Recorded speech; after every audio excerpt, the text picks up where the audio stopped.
the big Sunday spotlight. So here, I hope you finished your cornflakes or your scrambled eggs. If not, finish your mouthful, because we're going to be talking, yes, sewage. I'm going to be talking about the company, the water company in the south of England, that has been spilling huge amounts of raw, untreated sewage into the sea adjacent to our sunny, silken, sandy beaches that our children have been swimming in, all the while whilst their owners have been taking vast profits out the side door. I don't think that's acceptable, and we'll be talking to Bob Seeley about that. I want you to imagine an Olympic-sized swimming pool, and then imagine that it's full of not water, but sewage. Then imagine 7,000 of those swimming pools. That is the sort of quantity of sewage that this company dumped into our seas around the south coast in recent years. Now, some of you might be customers. Some of you listening or watching, you might be customers of Southern Water that provide the water and sewage treatment in the south of England. And they've got over 1 million customers. And now, interestingly, they're owned mainly by overseas shareholders, overseas investors, including a Chinese billionaire with relatively pretty close links to the Chinese Communist Party, the Chinese Communist regime. Now, Southern Water has been responsible, not for just a few, but for literally thousands and thousands of breaches of regulations over the last decade, including dumping, as I said earlier, dumping some 7,000 Olympic-sized swimming pools of sewage into the sea by our lovely southern sandy beaches. Now, the Environment Agency took them to court, and there was a ruling just last month where the judge fined Southern Water £90 million. I mean, that is a massive fine. And the judge and the Environment Agency, they concluded, and this is unbelievable, that the directors of Southern Water carried out these offences deliberately. And the Environment Agency said these offences were the worst ever seen. Now, you'll get all the usual corporate spin and the corporate flannel and waffle that, they're very sorry, they're investing huge sums to sort this out. And so these overseas investors, they like us to think that they're not taking money out of the front door from their huge profits. And let's just talk about their profits. They're making profits of some 25% every single year. Operating profits, 25%. That compares to your supermarket down the road, who's probably taking out operating profits in low single figures. That just puts it in context. But Southern Water, they say, they're not paying out dividends out the front door to their shareholders. They're investing it in the business. Well, I discovered, because I had a bit of time on my hands, and I kept reading the accounts, and I kept reading, and I kept reading, and eventually I got to page 109, where I discovered that actually Southern Water's shareholders are taking out every year about £150 million out of what I call the side door, because they're taking it out by way of interest at a very high interest rate on loans they've made to the company when they bought it. 12% interest. 12% interest on their loans. So this is a very clever tactic. It's quite a common thing in the corporate world. So they're saying on the one hand they're not taking out dividends, but on the other hand they're taking 150 million every year out the side door, while sewage over many, many years has been pouring into the sea adjacent to our beaches. I don't think that's acceptable, and I think we need to be continuing to ask serious questions. I'm delighted to be joined by the MP for the Isle of Wight, which is in the Southern Water region, Bob Seeley. Bob, a very good morning to you. Thanks for joining us on this Sunday. Now, you're obviously aware of these transgressions. Are you aware, is this continuing, or do you think that they're getting on top of this? And what's the latest news that you've got, Bob? Richard, good morning. Good morning to your listeners and viewers. Well, look, I mean, as you know, you are, if I understand correctly, and do sometimes visit Seaview on the Isle of Wight. And Seaview is one of those places that has an overspill pipe. So when there's raw sewage that comes out, it goes straight into that pipe down into the bay in Seaview. Now, don't get me wrong, the Isle of Wight's waters around the Isle of Wight still tend to be very, very clean, certainly compared to many other parts of the UK. But frankly, any spill is too many spills. And in 2020, we had 2,442 spills off the island. I'm just looking at my facts. Apologies if I'm turning away from the screen. 126 days in 2020, and that's the number of spills. Southern Water got fined. The £70 million fine was for spills that occurred in Kent and in that bit of the English Channel. But all along Southern Water coasts, there is a problem of raw data overspill. Now, we got Southern Water down to the Isle of Wight, and their local people are very good, and I'm not going to criticise Keith and Katie because they're a good team down here, and they do their best. The problem very often with the management of these corporations, it's very high with people who are willing to basically spend more time dealing with corporate affairs than customers, frankly, but also then the structured ownership. And we had exactly the same problem. You're talking about the high interest and forcing large loans on sort of UK infrastructure to make the profits or to load them up with debt and to take the money out and use that money elsewhere. That's exactly the same structure that we had for the Isle of Wight ferry, White Link ferry, when various corporate owners have owned it. And I'm conservative, so I support capitalism, but there is a capitalism that works for people, and there is a capitalism that doesn't.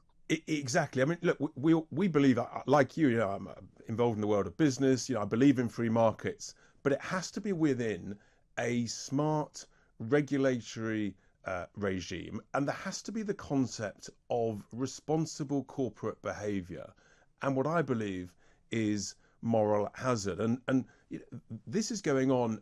We're touching on Southern Water, but I actually have real concerns. And I'll be fascinated what our listeners and viewers think, and please do call us on this through the show. Is it right that overseas owners are taking out huge profits, and the consequence is that all of us around the UK are suffering higher bills to prop up those profits, when actually these are critical parts of our national infrastructure? And the Chinese billionaire who owns shares in Southern Water is also, I believe, Bob, the largest single owner of all UK utilities, whether that's electricity firms, whether it's gas firms, whether it's water firms. I think that he, through his holdings, is the largest single owner, and that actually gives me real cause for concern that we're overexposed here. Yes, and it's not just this one person, but clearly the fact that he's overseas, and probably I don't even know if he knows much about the companies he's investing in, but it's actually forcing it is structuring these companies so that they are taking out large loans and that they're paying, frankly, exorbitant rates of interest. This is an unfortunate model that we have, that some private equity firms have used when it comes to UK infrastructure, and it's a way of squeezing money out. So these are, water companies are very heavily regulated. They're sort of quasi, sort of private monopolies in many ways, or they're corporate monopolies, and they've got some very, very strict criteria. But there doesn't seem to be much criteria around the debt, and it's here that you can make money, and really quite large amounts of money. And again, we saw this. I think we saw this because the ownership and the practices are so complex, it's difficult to get to the bottom of this. I'm trying to get to the bottom of some of these corporate, frankly, sharks who've owned the ferry firm, because they know that as well. Absolutely, I understand that, and yes, it's complicated, but actually, Bob, it didn't take me very long. Okay, 109 pages, it's pretty dull stuff, but you don't have to be a rocket scientist to find out this information. It's all there, and it's the same across all of our critical infrastructure, our utilities, as I say, the electricity, the gas. What starts to concern me is, okay, so if this is owned by these utility companies are owned by a Chinese billionaire with links to the Chinese Communist Party, here's the question. We all know that Chinese firms, essentially, they have to do the bidding of the Chinese communist regime. If that communist regime says jump, the response from the firm is not why, it's how high would you like me to jump? And my concern is, if relations deteriorate between us and China. And we saw what China did with the sort of bullying tactics with Australia last year. Um, if China literally, if the Chinese communist regime said, well, you need to teach the Brits a thing or two, literally, they could potentially turn the lights out in southern England. They could turn the gas off in parts of northern England. They could turn the taps off in parts of Wales. And what I want to know is, has the government got a plan B, C and D in that event? Because I think we need to know that if we're going to have all of our critical infrastructure owned by overseas investors. I think look, I absolutely agree with what you're saying, Richard. And I think this is actually an incredibly important campaign. It'd be great to get, as well as yourself, to see if we can get other people engaged. And I will certainly be, let's have a chat over the next couple of weeks. I'll certainly be looking to put down some questions, because I want to highlight, the amount of debt that these companies have and what they're paying on their loans. So there's clearly a state or quasi-state risk, because you've got foreign owners who are semi-hostile to the United Kingdom, who may or may not try to use this for crude political muscle. It's not so much a threat to turn off and on, that's ultimately there. It's actually just the amount of ownership from Chinese equities that you're going to get in this country that simply increases the political influence that country has.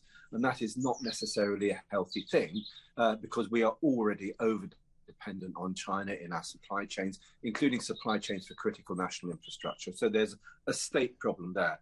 But there's also a sort of a corporate structure problem as well, which feeds into that, which is actually there is so little control over the amount of loans and how these private interests take over large infrastructure entities, large or small, be it Southern Water, be it Whiteling, and run them without a primary sense of the public good, but actually just structure these companies to provide a regular and much higher stream of profit and potentially interest on loans than they would get using more sort of ethically acceptable.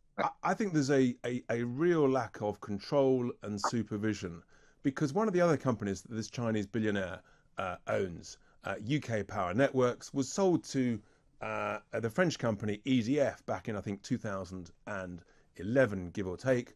And then, of course, EDF then sold it on to the Chinese. And I think we need some control over the ownership of our critical infrastructure. And Bob, yeah, I think we do need to ask serious questions. We do need much more focus. I just think we are overexposed, over vulnerable from a safety and security point of view, as well as the risk that tens of millions of British citizens, families across the UK, are paying higher bills in order to pay these huge shareholder loans.